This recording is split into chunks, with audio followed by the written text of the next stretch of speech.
welcome to Lips of Steel podcast, unscripted, unfiltered, and unstoppable. And today we're going to be talking about coaching. Coaching versus therapy. What is the difference? We're going to kind of dial into all of that, dig a little deep, peel back layers and all the things. And I have a very special guest, Cami McLaren. And Cami is a coach extraordinaire as well as a coach trainer. So tell me about you, Cami. Tell me a little bit about your background and who you are and all the things.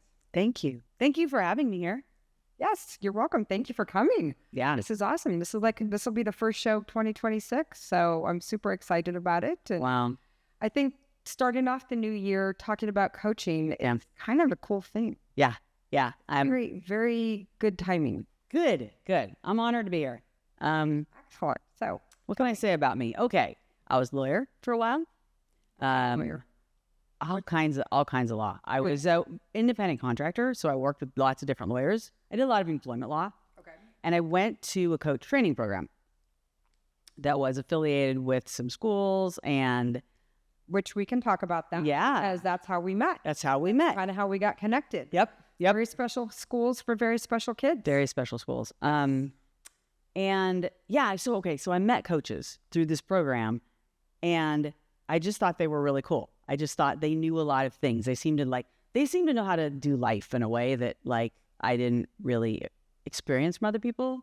They also were people who, if you said, I'm gonna do this thing, they'd say, when will you be doing that thing? Like they would challenge you. Yeah. They'd ask questions. They got really interested in the thoughts. Yes. Yeah.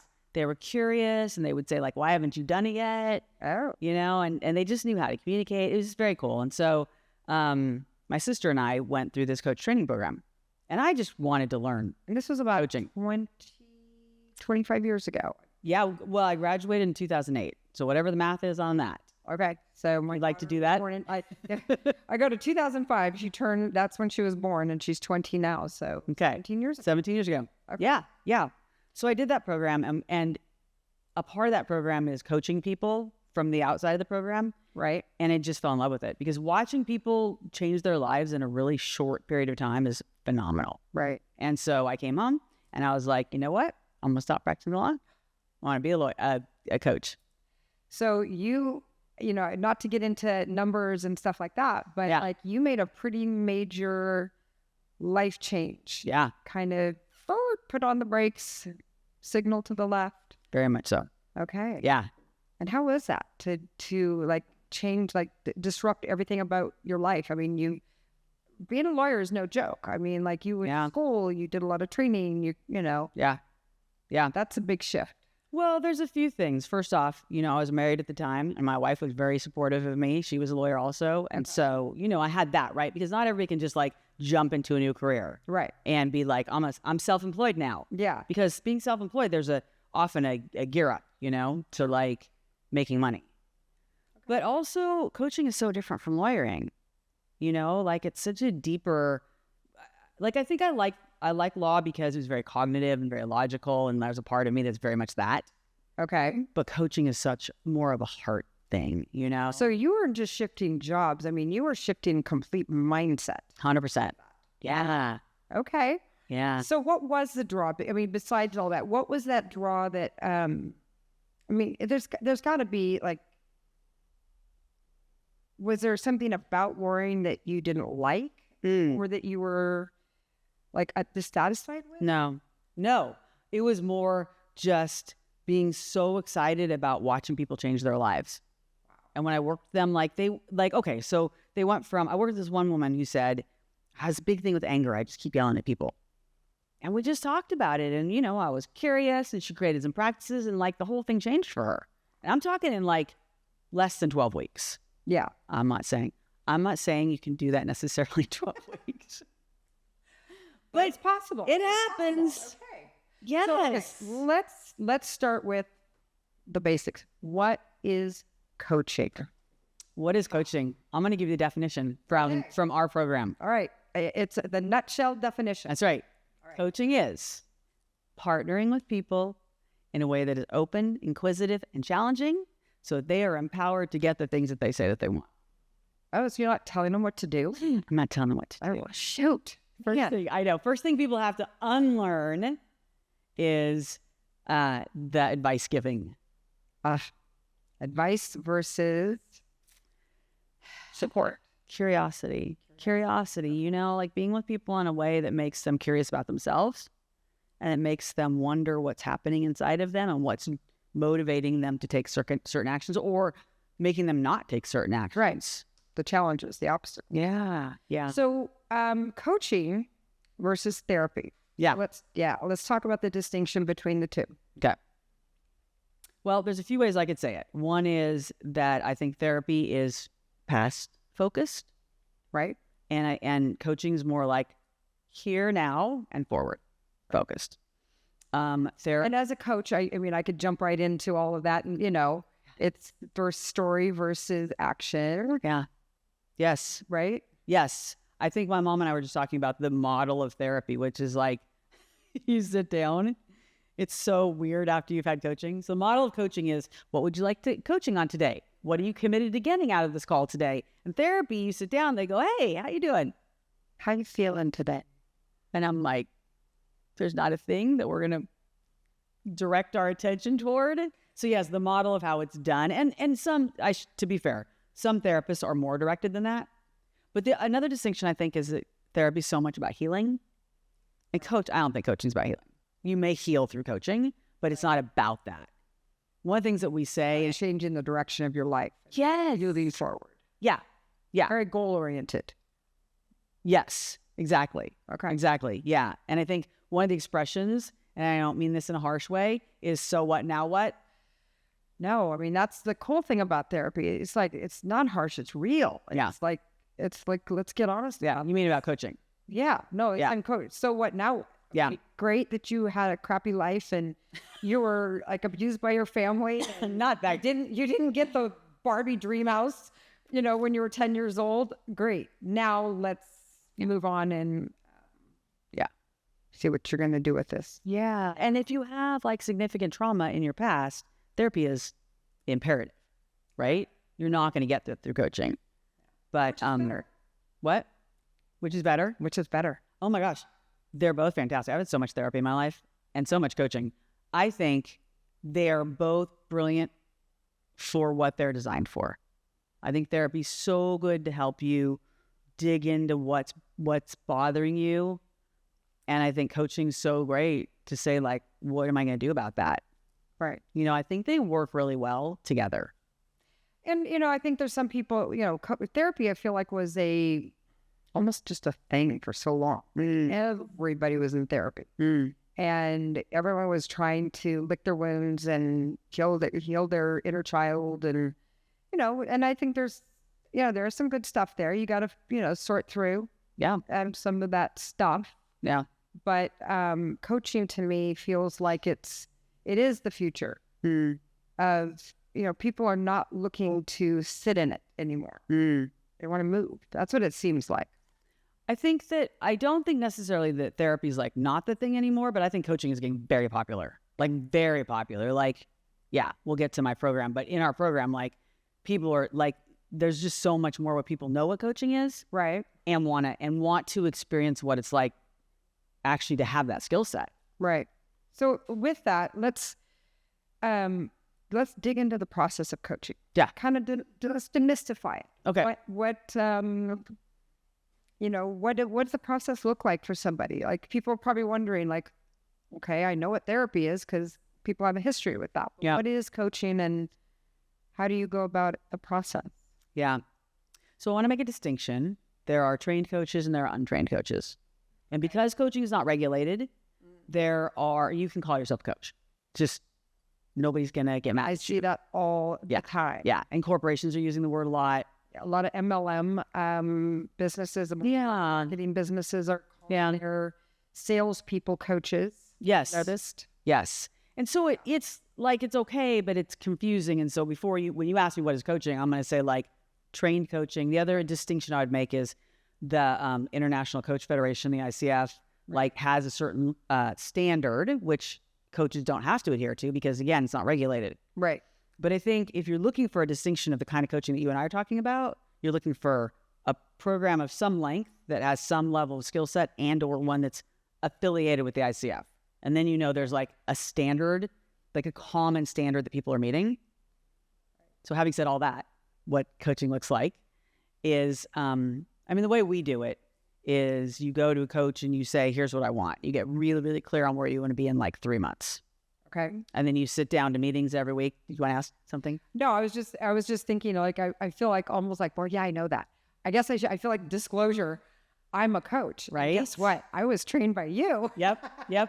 So it's, the purpose of this is really to help enlighten other people. Yes. And get them to have a better understanding of this process. And how exciting and how fun and empowering it is. It is. So I think you should say how it works. No, that's why I'm here.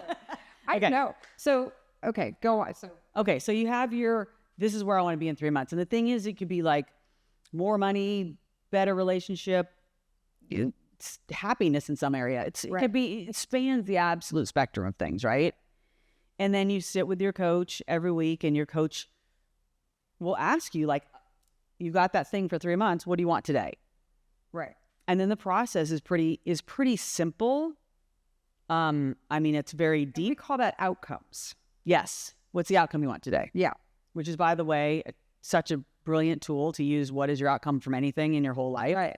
Like, that's a takeaway from this podcast, right? Like, if you just start asking, what's my outcome for this meeting? What's my outcome for this day? What's my outcome for this relationship? It makes you so much more intentional. Right. Yes. So I think because otherwise you're just like floundering around, and I kind of think at this or that, or like I'll just go with the flow. I mean, like in this podcast, I have my notes. Yeah. My outcome is grounding to the fact that I want to pass on the information. I want people to see what this is all about. But I have my flow, but the outcome in a coaching is a little bit more specific. Except you're looking at, I want to be here by this time. Yeah. Like measurable, creating specific measurable outcomes that, you can work with. Yeah. Well, and I think your description of your flow right there is a really good one. At the end of this is what I heard you say. At the end of this podcast, I want people to understand what coaching is. Right. Right? That's your outcome. Absolutely. So we could meander around as long as we're focused on that's where we want to land, right? Right. And then you've got this agenda, which you may skip parts of it if it's not going to what our outcome is. Yeah. Right? Exactly. So it could be that we've covered it in another area and we get to move on. That's right. We don't have to spend time where we don't need to spend time. Yeah. That's why outcome is so magical. Right. So if I sat down with you, I would say, what do you want coaching on? You tell me. And I would say, do I get coaching today? Okay, here you go. No. I would do it. Boy. And then I would say, what do you want to leave this call with? And sometimes that takes a while. Yeah. But once you get, this is what I want, like you're so much closer to having it. Right. That's the amazing thing about it, right? A lot of times there's a lot of reasons people don't have what they want. One is they're not super clear on what that is. Yeah. I mean, I think about right now, if I were to say to you, here is the outcome, or here is the topic or the issue that I want to deal with, and dialing into that, it's like, it takes a minute. It does take a minute because we're, I feel like my life gets blah, blah, blah, you're so busy and doing so many things. I don't stop and take the time. And then I have to go, maybe that's why certain things don't get done and don't get accomplished, because all I'm doing is spinning my wheels on all the stuff. Yeah. Yeah. I think that's right, Nicole. I think that's really right. I always have a coach and I can say what I want coaching on, but when they ask what the outcome is, it takes me a minute. Like, what am I really trying to accomplish here? Yeah. Yeah. And then what you think you're trying to accomplish sometimes isn't it. Yeah. Especially when you have a good coach that gets curious and looks at your body language and looks at your facial expressions and say, well, what's that about? Yeah. Yes. What's happening here? I'm noticing something. I just saw a shift, or you just did something with your shoulder, whatever it is. Yeah. Yeah. Yeah. I think often in the middle of a call, as often as not, I will say, so is that still the outcome you want? Halfway through, right? Because like, oh no, this is what I want. Now I figured it out. Right. It's like, oh yeah. So you start off with an outcome, and then what? Yeah. Then we're gonna, the formula is fairly simple. There's so much to it. Okay. But I'm gonna say it's about asking questions and reflecting back. That's the formula, more or less. So I'm gonna ask you, anything from why do you not have it now? Or why is it important to you? Right? Open-ended questions. And then I'm gonna reflect back what I'm seeing in your body language, right? What I'm hearing under the words. And you can't, people watching this, you can't really get it from listening to the description. Yeah. But you can get it from getting a call, when people ask me to describe coaching, I usually say, can I just give you a call? Yeah. Like a coach. It's really tough. Let me show you. Yeah. It's a little, do I get brave and let you coach me on something so people could see a little of the process? Let's do it, Nicole. Let's do it. So? You got something?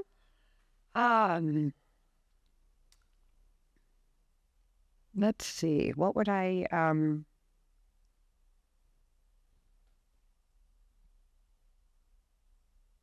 just maybe something that's bugging you right now, something you're trying to figure out right now. It doesn't have to be big.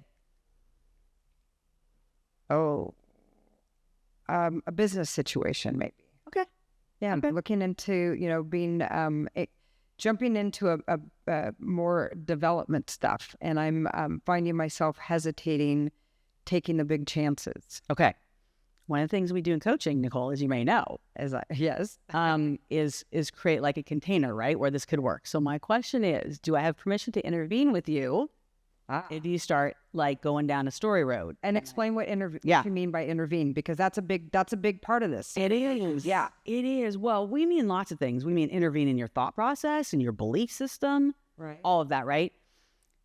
But sometimes the way it looks is when people talk, side note, I just met this woman that's a journalist, and she said when people tell their story of something, that if you listen to somebody, have you ever been around somebody you know well, like your kid or whatever, and you hear them tell a story about something, Right. and then later you hear them tell somebody else the story of the same thing, Right. they will use the same words, the same paragraphs, the same everything, because we basically have memorized it. Yeah. So nothing new is happening. You're re-expressing something. Yeah. And so the intervention is, if you're in your head and you're telling me a story, I'm going to stop you and we're going to go deeper inside. But we should demonstrate what that looks like. Okay. Okay. Here we go. All right. This is digging into the process of coaching. It is. I like it. And one of the reasons it's useful to have permission to intervene is it just seems like I'm interrupting and trying to have it be my show if I don't Right. have that partnership. And I think just to rephrase this and reframe it is that when you talk about the story and people repeat it, people get energy from their stories. They get some feedback from their stories because they're reaffirming their beliefs and their perceptions and all of that. And nobody's jumping in and saying, "Wait a minute. Yeah. Can I stop you for a minute and let me ask you some questions about that?" Yeah. And it happens in friendships all the time because we want to be good friends, right? We want to let our friends vent. Yeah. It's a venting more than anything. Yeah. So in coaching, it's a little different because you're saying, well, we're not going to be friends here right now. I can be friendly with you, but we're not going to be friends. And I am going to stand with you and for you in a space to get you from this story to someplace better. Yeah. Someplace bigger. Yeah. I don't want to say better, but into that next space. So The thing that you want. just adding that in. Well, I want to say something about that too. The reason it's important to have permission to intervene with somebody is it can seem very challenging and frustrating. You just don't have permission to do that with people. Don't do that with people. Yeah. But the other thing is intervening. I love what you just said. Everybody in this world, we reaffirm each other's stories. But if the question in coaching, when you come to coaching, is why don't you have what you want? It's that. It's that. It's because you keep telling the same story about it. And it's hard to get out of that. That's why I always have a coach. I don't coach myself. I think that was in my things. Can you coach yourself? Can you coach your friends and your family? Well, I think coaching yourself is not coaching because coaching means I'm bringing something into your thought process that wasn't there before. Right. If you do it yourself, well, then it was there already. Right. So, all right. So just a few minutes, right? Just not a long We'll just do real quick. Yeah. So if we talk about business development today, what's the outcome that you would want from this conversation?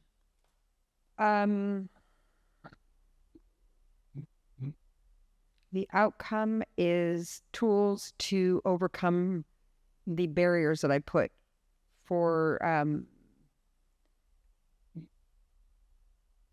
taking that leap So in a new business situation. it sounds like, not on this call, but ultimately there's something, a leap that you are wanting to take. Yes. What is that? Where do you want to land ultimately? I want to land in a doing bigger development projects I've been doing stuff with building houses and remodeling houses and real estate type stuff. And I've been presented with an offer to get involved in something, and it feels really scary to me. Okay. So you have a thing. Yeah. And you're feeling... And it feels scary because it's a big financial jump. Yeah. And it's trusting somebody that I'm struggling with. Okay, let me stop you before you start coaching yourself, Nicole. Okay. All right. So the ultimate thing is, it sounds like you want to make the leap. Yeah. Okay. And you're noticing in yourself there are some things that are stopping you. Right. And at the end of our conversation, it sounds like you would like to know that you are going to move past some of those things. Right. Is that right? And are those things that are stopping, are they real? Or am I making stuff up? Okay. So what is the most important about knowing about your barriers? Trusting myself, trusting my gut. So are you saying that if you could examine the barriers, know if they're, you said, real or not, then you'd be able to trust yourself? Yeah. What does it feel like when you talk about this? I think I can trust myself if I'm the one driving the bus. When somebody else jumps in and is potentially tandem driving with me, or, a part of that process, I'm wary. Yeah. So there is at least one barrier that you already know about. And that is, there's a thing in you that makes you nervous to tandem drive with somebody. Yeah. And how that's where I drive everywhere I go, because I'm a driver. Me too. So how many times in your life have you observed that you don't do something in tandem with somebody because that makes you uncomfortable?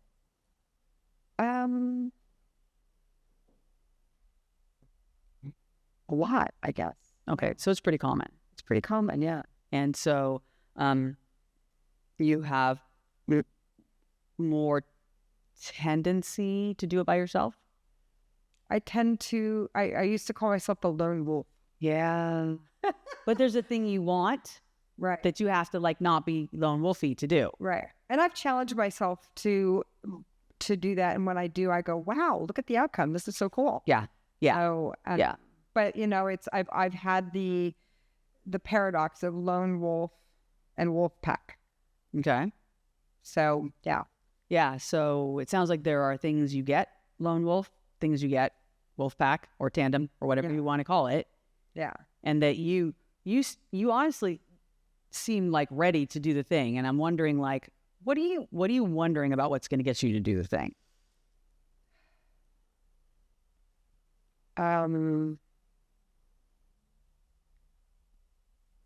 What I'm wondering, probably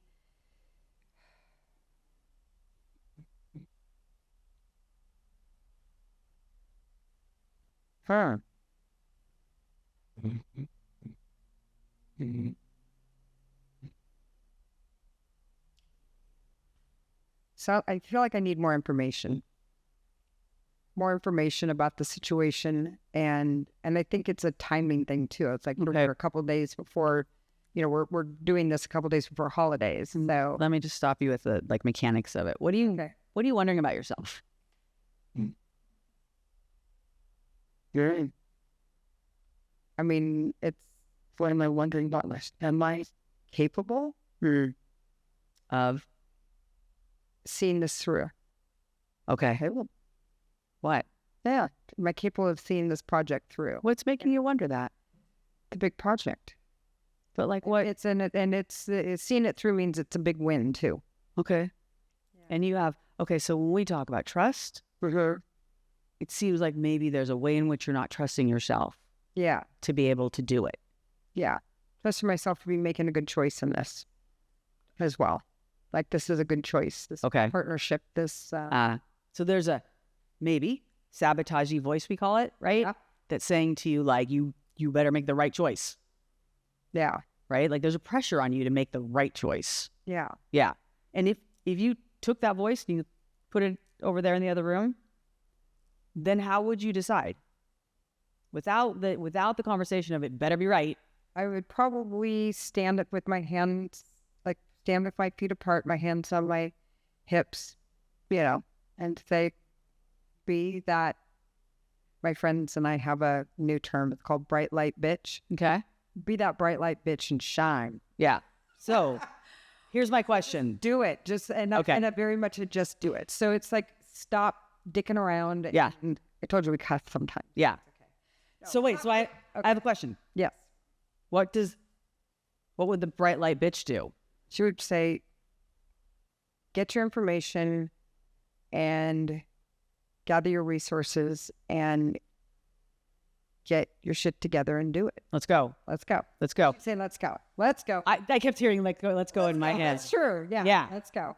How much information does a bright light bitch gonna need here? Well, just, obviously the dot your I's and cross the T's Okay. and stuff like that. But it is doable. It is a doable. Okay. And I can do it. So not the kind of information that little voice we put in the other room would need, like No. like Does that person- spinny information. That's not it's just I got to love do it. details. I got to do my diligence and stuff like that. But yeah, Okay. So I keep forgetting that voice of just get in there and do it. 'Cause yeah. when I tackle things without that little, Yes.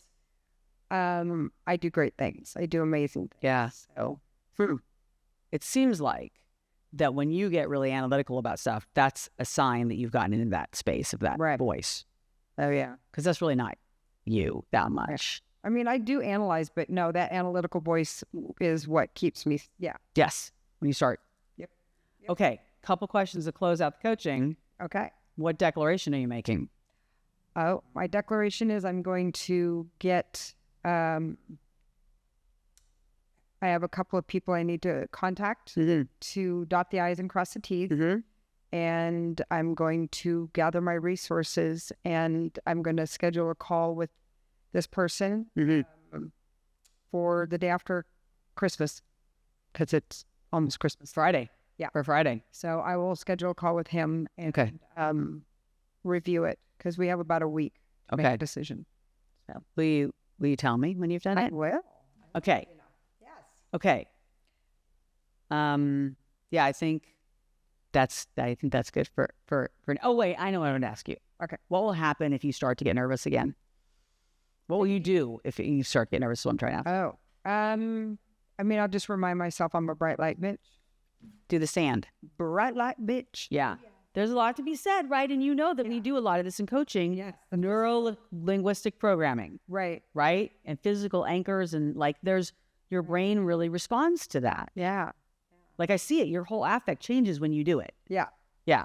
I see it. Yeah. It changes stuff in you. Absolutely. Power poses. Lips of steel, baby. That's right. I love it. I love it. That's how this name, the name of this podcast came about. There's a whole big backstory to that, but just lips of steel. Yeah. We're talking about all the things. Yeah. Yeah. Move the voice aside and let's just tell the truth. Yeah. Interesting. All right. Awesome. This was like, you can sit here and chit chat about what it is. Yeah. To get to see the process, I think is, and this was just a little tiny thing. I mean, coaching deals with some big things, which is why sometimes it can take weeks to go through the process. Yeah. But when you get that opportunity with somebody, it's super exciting. So let's talk about some of the other parts of coaching, because you use one of the terms, intervene, and how important it is to intervene and kind of stop that flow of story. Yeah. Wait, can I say something about that? Yes. Okay.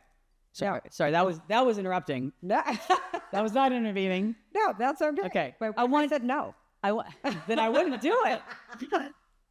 I want to go back to say the example of me doing it with you. Okay. Was the times that you started talking about what in coaching we call the mechanics, right? Well, first I got to call the guy, then I got to do the thing. And what I said to you, when I said, what do you notice about it? You talked, or I don't remember the question. You talked about that. And I said, what do you notice like in here? Right. Right. So mechanics person for sure. Yeah. So I definitely go to mechanics because mechanics are, look, I got a list here. I can check that off. I can check that out. Yeah. I love to check off my list. So we're intervening in your normal way of doing things, right? Which is to do the mechanical brain thing. But it also keeps me out of my heart spot. Exactly. What is it? What is the why? Yeah. Yes. The why. Exactly. Which we didn't even talk about yet. We didn't. Because the why is really what motivates and what, when you get super clear on why. Yeah. What's your why for wanting to do this business development thing? I want to be a developer. I want to build things. Like my superpower, I've always said, is bringing people together and connecting the dots. And I want my new superpower to be building things for people. And why is that important to you? Because it brings people together. It's all a part of the whole picture. So like I just built a house and I walked through that house and I'm like, a family's going to live here and it's going to bring the way I built the house, the way I designed the house was to bring a family together, to create spaces within the house that families would create memories. Yeah.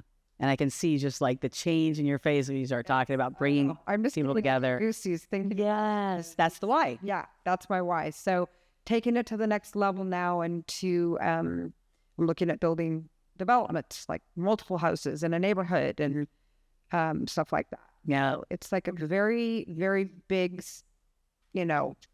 jump from what I've been doing. Yeah. But it's awesome. So brave and so like visionary.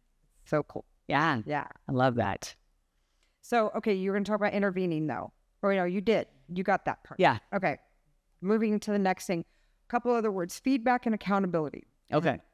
I said here big words, but often misunderstood. I don't think a lot of people understand what feedback is. Yeah. And in the realm of coaching or even in relationships. Yeah.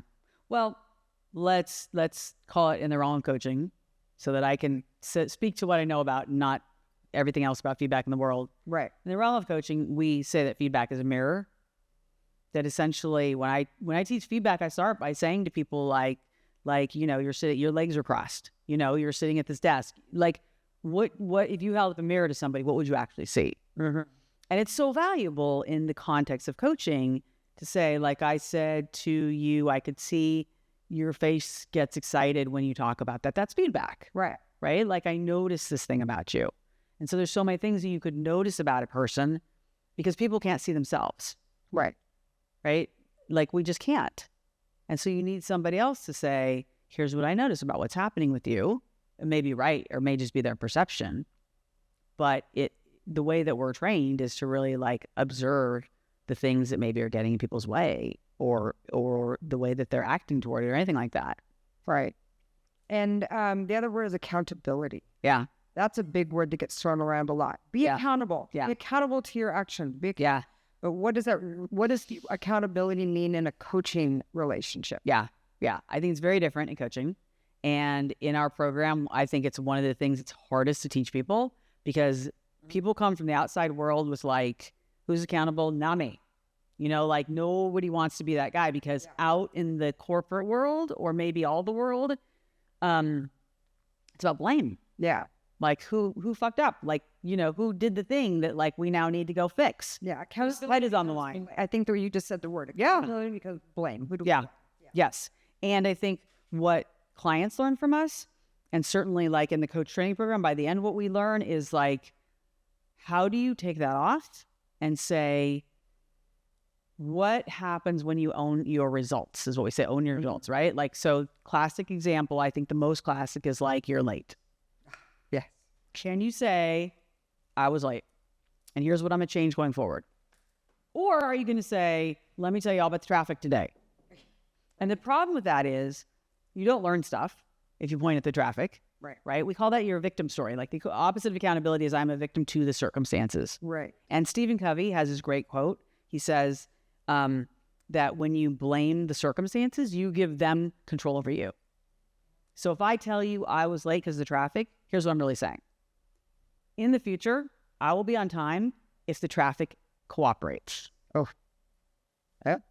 Like, that's the communication. When people tell you their story, what they're saying is like, I have no control over this thing happening. Yeah. Right? So like, I was coaching a group last night, and I had failed to do something. I'd failed to post something on the board that we use. And they told me. And I was like, oh my gosh, that's weird. That's so unlike me. But I was like, let me look, think about why that was. And I said to them, oh, the board was down for a couple of days.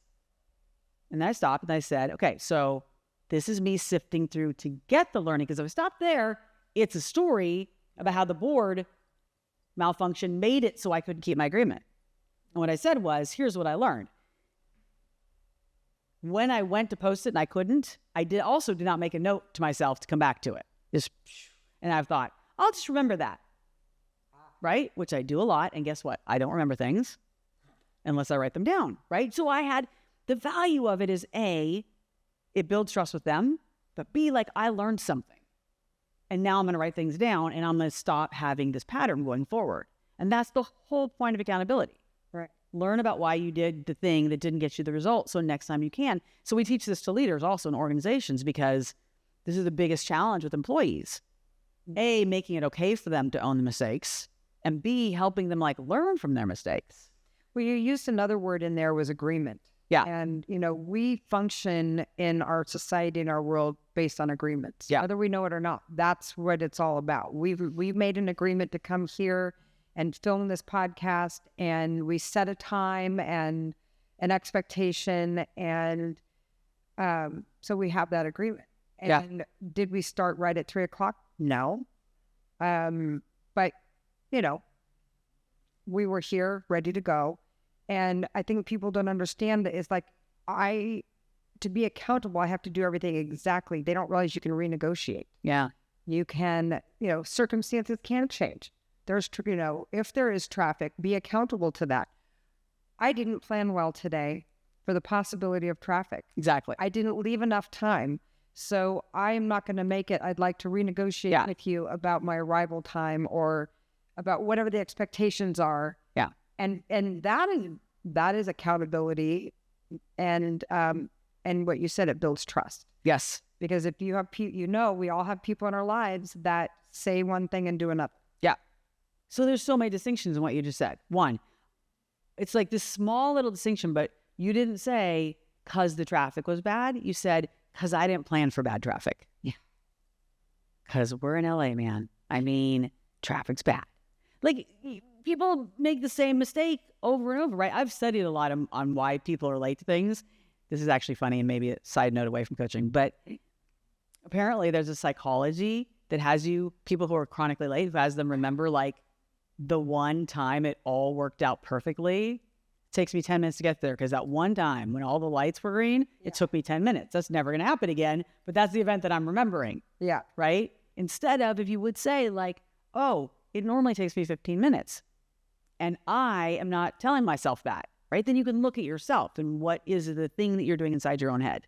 Try to do an extra thing before I leave, right? Always. Or whatever your thing is. Yeah. And then you own it, right? Yeah. Yeah. And I think the distinctions of agreements, yes. The other piece in there is communication.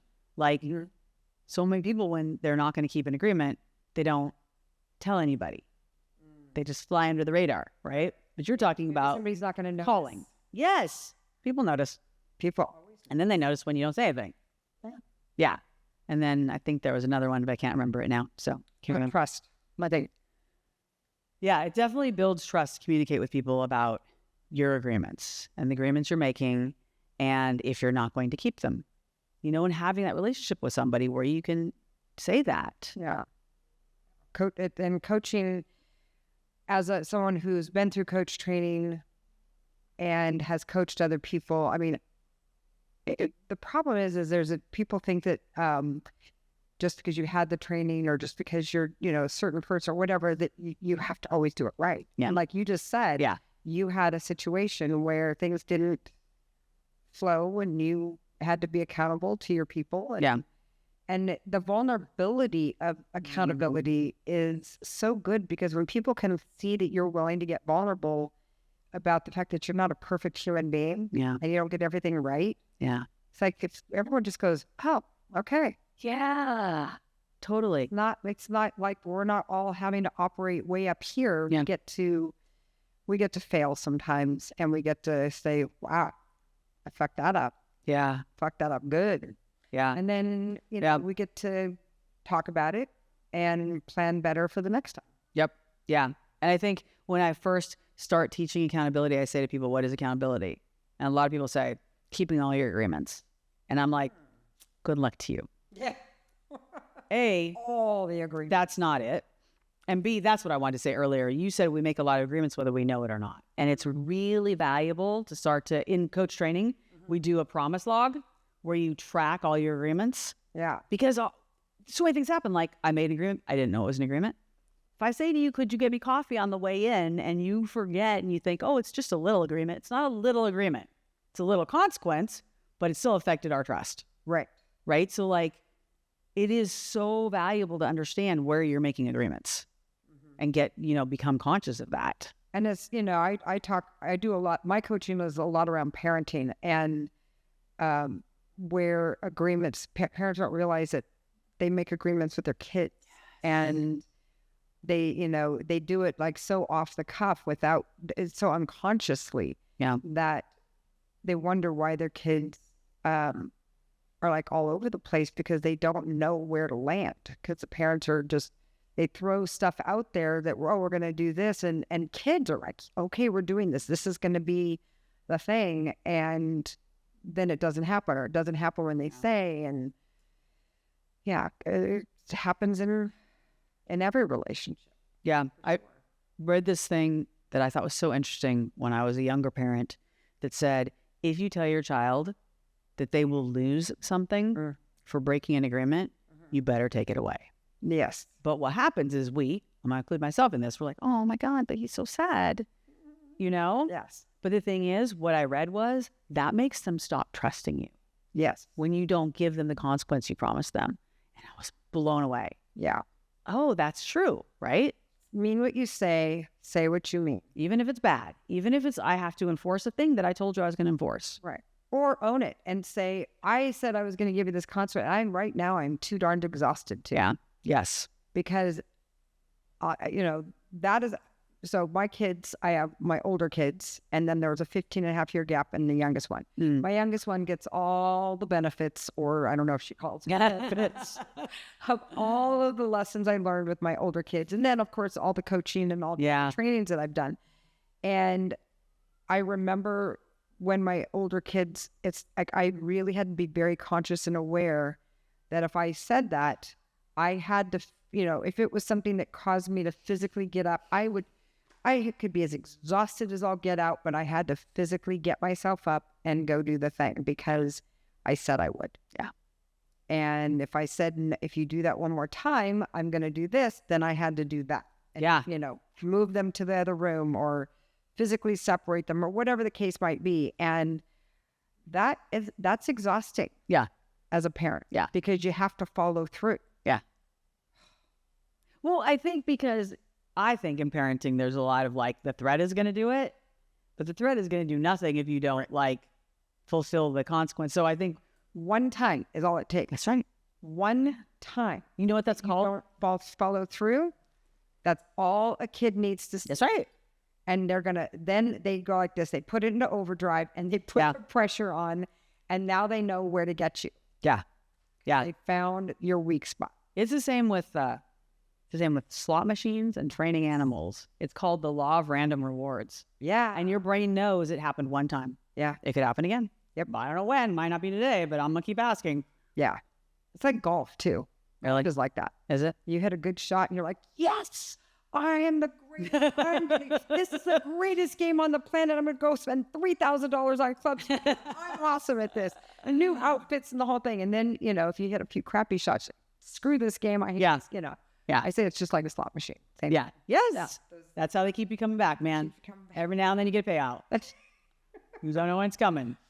Okay. Some other phrases that we use in coaching: reasons, stories, and excuses, beliefs, and perceptions, the obstacles we create for ourselves, and how coaching challenges us to dig deeper and shift. Yeah. Whole big, That was the whole thing. Yeah. the whole thing. Yeah. Yeah. The expression I like is you either have your reasons, stories, and excuses, or you have results, Or you have results. right? Like, what are you focusing on? Is it true the traffic was bad? Yes.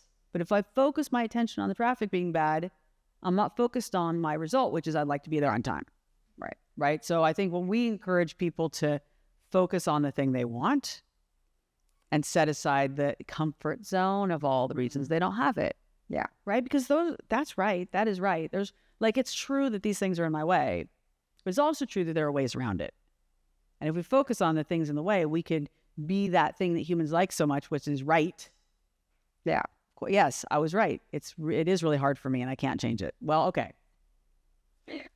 And then we can talk about intention. Because Yeah. I love the phrase, based upon your results, not exactly what you intended. Oh, it's such a confronting phrase. Such a confronting phrase. Yeah. Yeah. Here's your results. I'm going to show you your results. Yep.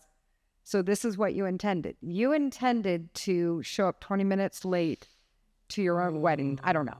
Like, no, I didn't. No, I absolutely did not intend that. Yeah.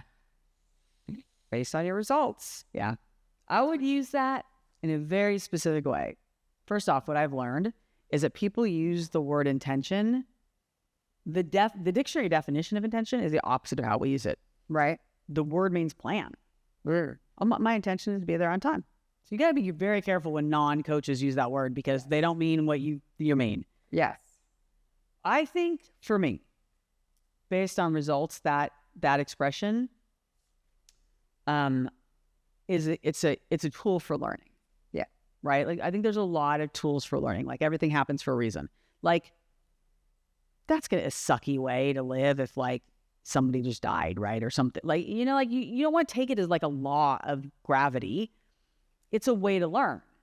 And if you ask yourself, okay, let me pretend that I intended this. Well, could I learn about why I would have intended that? That's how I use that phrase, right? Yeah. It's like, it's not a blame phrase. It's not a phrase to say like, why did you intend to be late, right? It's your own phrase. It's not to be used as a club. It's to be used as like a mirror.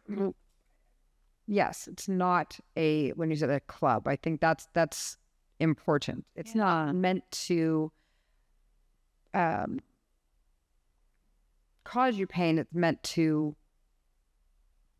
have you ask questions. Exactly. Get curious about what are the things that you put in place, because we get to decide.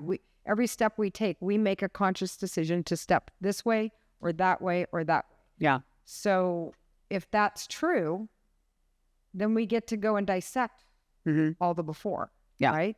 Yeah. Well, and I think added to that is that we make a lot of unconscious decisions. And if you ask yourself, what was my unconscious intention that got me here at this time? Then you're going to learn some stuff. Like Einstein has this model of the human brain that's the iceberg that says 90% of what you do is under the water level. Yeah. Which means that under the water level being like unconscious. So if you think about that, if 90% of what we do is unconscious, that's why coaching, right? We're not asking you about the conscious things you already know, your story. We're asking you to look in this moment. I think the best coaching is you left here having figured something out that you did not know before, because that means we were digging in. Lowering the water level. Yes, exactly. And then you have that information and you can use it on your own. Because the more conscious we are in our actions and behaviors, the more intentional we are. Consciously intentional, right? Yeah. Yeah. Yeah. And that's why, see, there's no blame. There's no blame. Yeah. But you are being driven by habit of thought or habit of action or whatever, something that's not conscious to you.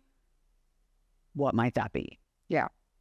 And digging into, like when I look at my own coaching, when I've been coached, it's a lot of stuff that I've put on the back burner. I've put below the surface because yeah, I could come up with all the reasons why, but just kind of almost like tucked it in. Yeah. And it takes work. I mean, you know, honestly, to live a conscious life and to live an intentional life, it takes work. We have to be willing to put in the work. And yeah, it's not the most comfortable thing. Yeah. And then back to curiosity. I can't, you know, I feel like I can't emphasize the word curiosity enough. Yeah.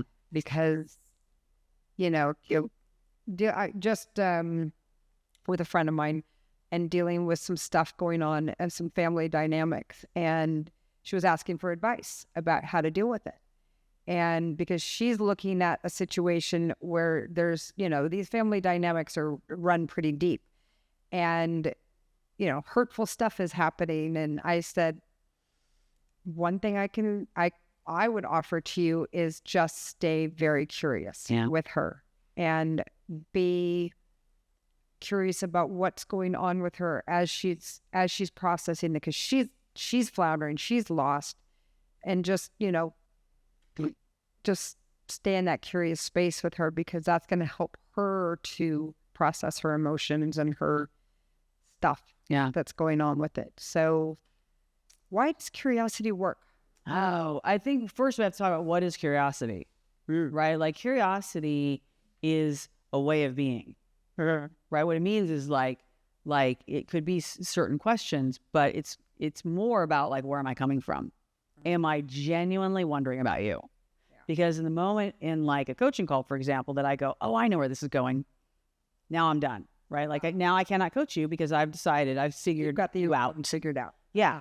So you want to stay always, to me, curiosity means I always am wondering about you. And because we think people are like us, we tend to say like, oh, here's what I would do. So I'm sure that's what she's doing. Self-reference. Yeah. And so really curiosity is let me wonder about Nicole. Let me wonder why she's doing it this way. Even if I've known you for a while. Yeah. Let me wonder why today you're doing it this way, right? So that you wonder about it. And so, what was your question about curiosity? I went into what is curiosity. Well, what is curiosity? Yeah, I guess what? Yeah, why is curiosity so helpful in coaching? In coaching, because the intention is to have people look inside of themselves and see things differently. Yeah. And I think it's a distinction people don't get about coaching. We don't say, look at it this way. Look at it differently. We just ask questions and they start to look at it differently. Or you can even ask, how do you reframe this? Yeah. How can we reframe this? You know, what would that look like? Yeah. Yes. Or like when I said, what do you wonder about yourself? Right? As you turn the light over and go here, like, I have no answer to that.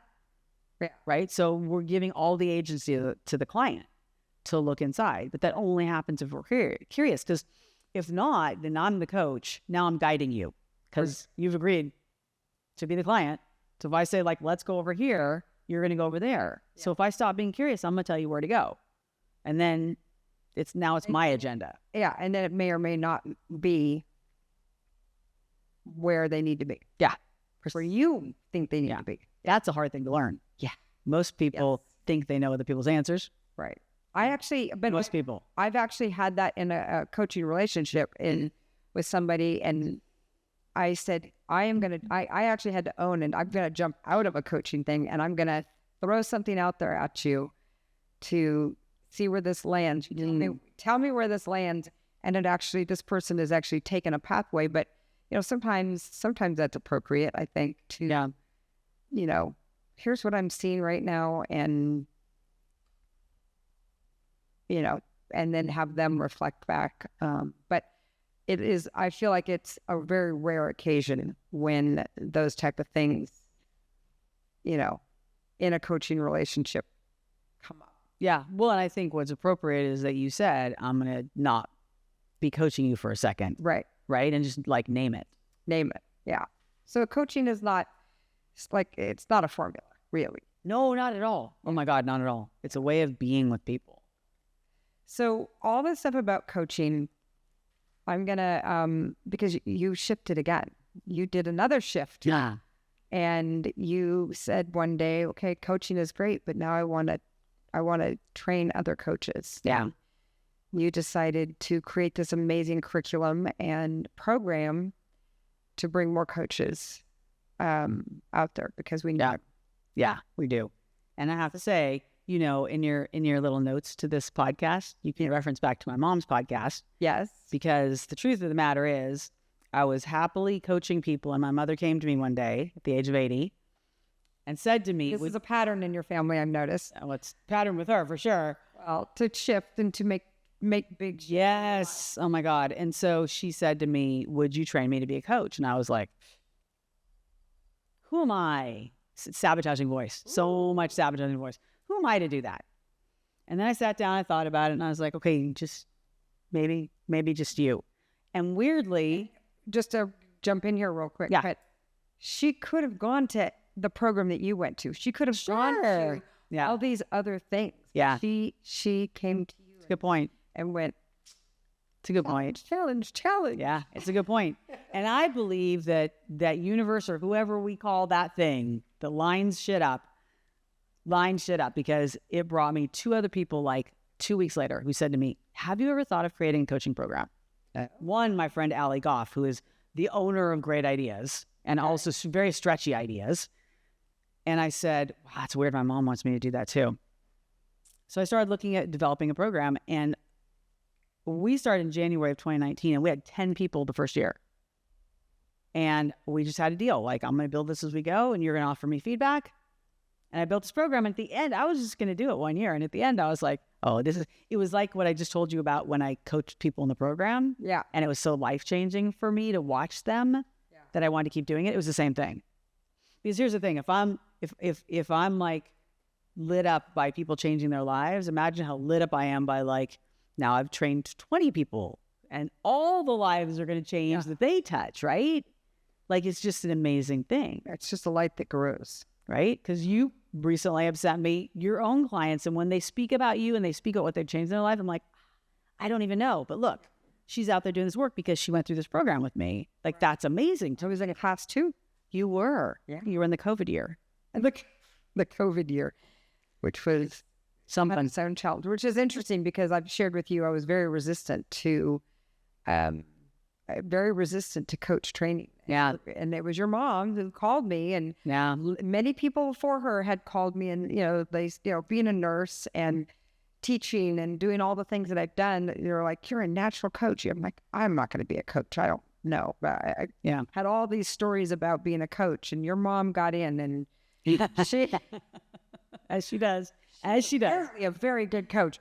And she talked me into it, and it's been an amazing journey because I feel the same way. I love when I see people just go, and the sky's open and the choir sings and they do the thing. Yeah. And, before we started filming, I shared I've had a few people come back and tell me that it was because of you and your coaching that I did all these things, and I created all these things. And when things started to break down, I went back to our coaching and went, oh yeah, that's what I needed to do. And movie, it is such a cool thing. To see that. Did you have any resistance to creating this coach training? And if you did, how did you overcome it? I was afraid. I really was very like, who am I? Who am I? But it's funny because the second year, the year that you were in, when I was enrolling for that program, one of the people that I enrolled in that program literally said to me, who are you to be doing this? And I told her. Ooh. Like, I knew who I was to do it. So. Did you have your hands on your hip? No, kind of actually. I think the thing is, like, my lesson is, sabotaging voice. Thank you for sharing. Sit right here next to me. Yeah. Watch the show, but like, don't drive the bus. Right. A couple metaphors. I think that my lesson is like, you do the scary thing and it becomes less a scary thing. And this is what I said in my speech at the end of the very first coach training program. This was like a revelation for me. I've learned a lot about coaching through teaching it.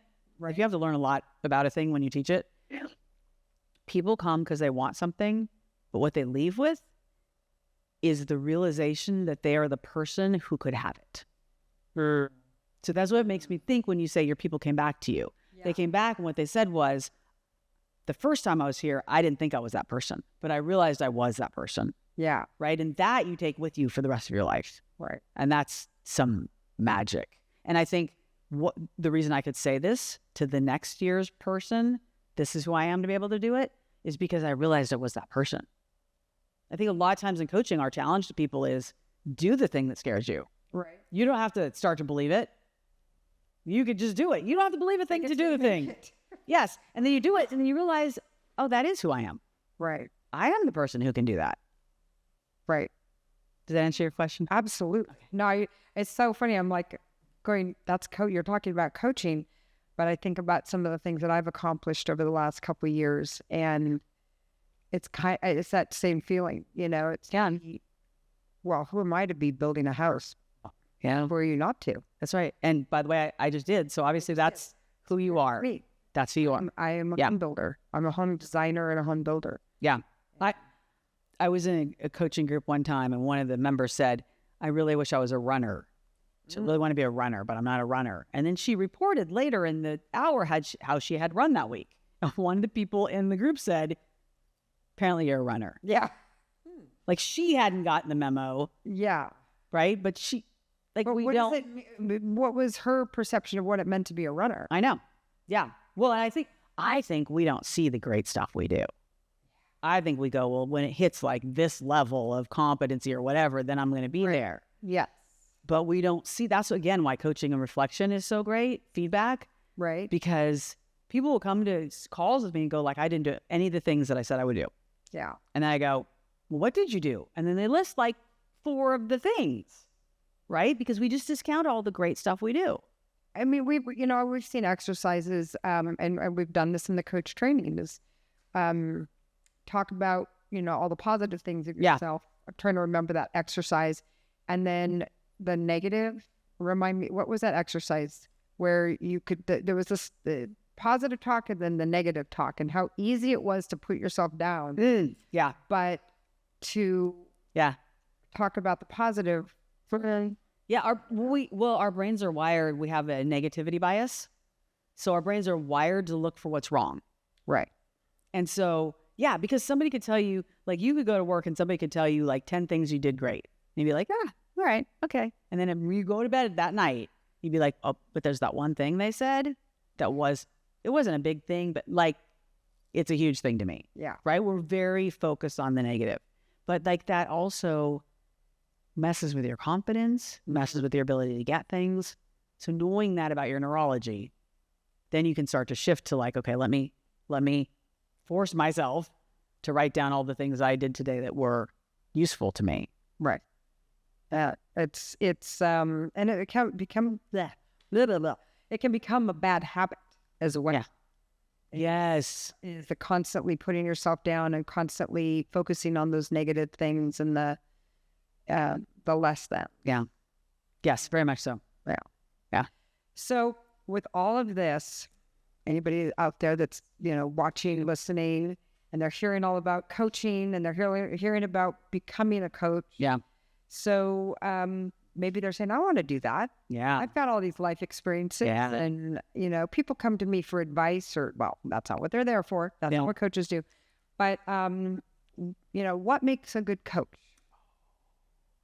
Well, first off, I do think a lot of people come to my program and they go, I'm already coaching. And what they find out is that's not exactly what they're doing. Okay. It's it can look really like easy and like I'm already doing all that. Yeah. But this skill set of coaching is pretty intense. Like it's hard to learn. Yes.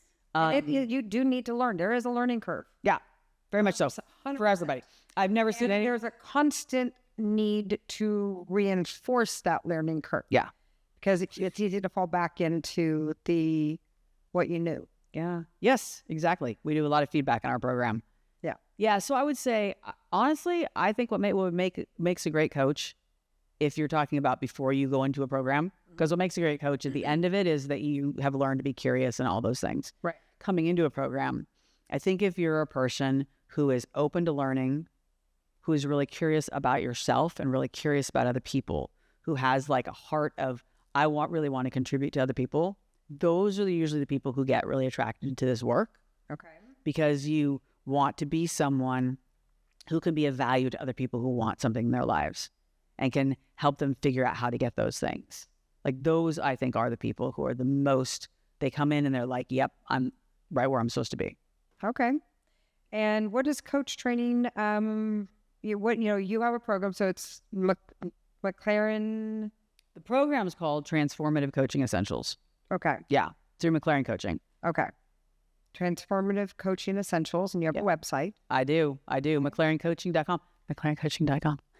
McLarencoaching.com. That's spelled M-A-C. No, MC. Oh, MC. Jeez. Wow, Nicole. See? Making mistakes. McLaren. Yeah. Coaching.com. Yeah. Okay. Good to know that. And so what does your training program look like? Okay, it's a year-long program. We meet once a month, one Saturday per month in Sacramento. It is distinct because it is one of the only live programs that there is, period. Okay. And so we do live training because we think that coaching is relational and you should sit down with somebody. I've done quite a few podcasts, never one sitting in a room with somebody. Really? Yes. Oh, see, I love. See, that's what I'm saying. This is better. It's relationship. It's Building relationship. rapport. That's right. Yeah. Agreed. So that's how we teach. Okay. And so it's 12 training weekends, and then there's a lot of practice in between. Right. And a lot of connection with your fellow coach trainees. Yeah. 'Cause I remember, I mean, we had our little cohorts and, Yes. we started getting coaching right away. Yes. Right away, you have a coach in the program. You have a client in the program. Right. A little accountability group from people in the program. Accountability groups are awesome. Right? Yes. It's immersive. Everybody should have an accountability group. Right. Yeah. Really, seriously, accountability. Yeah. That is like some awesome stuff. Yeah. Yeah. So it's very immersive. And honestly, it's a year long because I think we teach the fundamentals of coaching in the first 4 training weekends. Right. But then there's, like you said, reinforcement. There's practicing. Oh, I slipped into that thing again. Oh, I started teaching people again. Oh, I started telling people again. Right.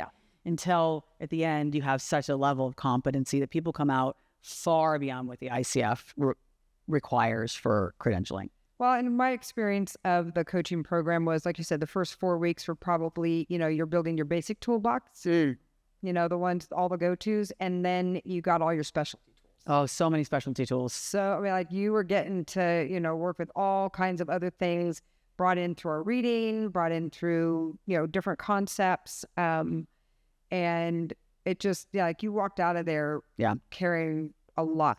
It's true. A lot of things that you can go to working with clients and, lucky us as coaches in our relationships too. Yeah. Yeah. It's really true. It's really true because you learn the basics and then you learn neuro-linguistic programming, styles of communication, how to give feedback, accountability. Yes. All that stuff. So many things. Vision, the importance of vision, the importance of purpose. Yeah. Yeah. So what does being coach mean to you? Being coach, to me, a way of being is like a mindset, but like a way that you are in the world. And it has to do with both how you feel inside, like your orientation and your intention, and how you come across to people. So I would say to people who are trained as coaches, don't coach people without their permission. Nobody wants that. Your children certainly don't want that. Your husband certainly does not want that. That's like nobody wants that. But I can be coach with you, which means I'm listening to you. I'm caring about you. I'm reflecting back what I'm hearing. Yeah. So it's all that. Lots of people come through our program because they want to learn how to communicate better. Yeah. And that is the fundamental of coaching is communication. Coaching is communication. Right? And relationship and rapport and knowing how to do things that most people think are supposed to come naturally to you. Communication is not a natural skill. Right? There's a quote that says the biggest talking is, but communication isn't. Yes, nor is listening. Hear it, you can hear, but to listen is a whole other thing. Yeah. Yeah. There's a quote that says the biggest problem in communication is the illusion that it has taken place. Just that we tell ourselves that we're such great communicators. It's a skill, man. And you are not born with it. You're just not born with it. Yeah. Because we are self-referencers. We are people who focus on ourselves. It's just a neurological function. Yeah. Well, makes sense in the way communication develops too. Yeah. And the way we, most people develop communication with just chunks of words and very little association to emotions or feelings. Yeah. And there's that dynamic, and I've talked about this before, is needs-based communication and teaching that and learning to connect to emotions, feelings, and which every behavior comes from a need. Yeah. And we oftentimes don't look at that as children. Most of us did not get that, and just in general relationships. Yeah. What's going on behind the behavior, behind all of the other things, that's all part of the community. Curiosity. Yeah. Yes. So let's kind of wrap this up. Yeah. And what are your biggest takeaways from life as coach? Oh my God. And as coach trainer? I think that life as coach, like way back when I did the program with my sister, it just made me understand life better and how to navigate. Like, it just made things easier because I really understood. It made me a way better parent. Made me a way better parent, right? Because I stopped trying to save my children all the time. I asked myself, what is your intention? Yeah. My intention is to empower them to be humans who can function on their own and contribute to the world. Yeah. Okay, so if you bring the violin to them at school when they forgot it, does that help? Not really. Not really. Maybe what I do is I ask them how they'll remember it next time, right? I don't love that. That doesn't feel good. But I'll tell you what, I got some functional adult children. Yeah. So that's my takeaway as coach. Coach trainer, I am every day in awe of what I get to do. Like, it's such an honor for me. People have to really trust me to be in this program. And people so they give me their trust. They give me, and I get to work with their purpose to make the world a better place. And that's just I can't think of anything better than that. And I think the fun thing is you're bringing people in from so many different modalities that you're getting such a cross section of people in these programs that, I know you learn through the process too. I know. It's like you're not just out there teaching other people, but you're bringing in information from all the people that you've touched. Yeah, it's really true. Yeah, we have a very intentionally diverse program, because we believe that's the thing about coaching, right? You got to be curious about all the people. Well, if everybody's just like you, then that's a little bit harder. Yeah. And we have, there's the other thing about becoming coaches is the different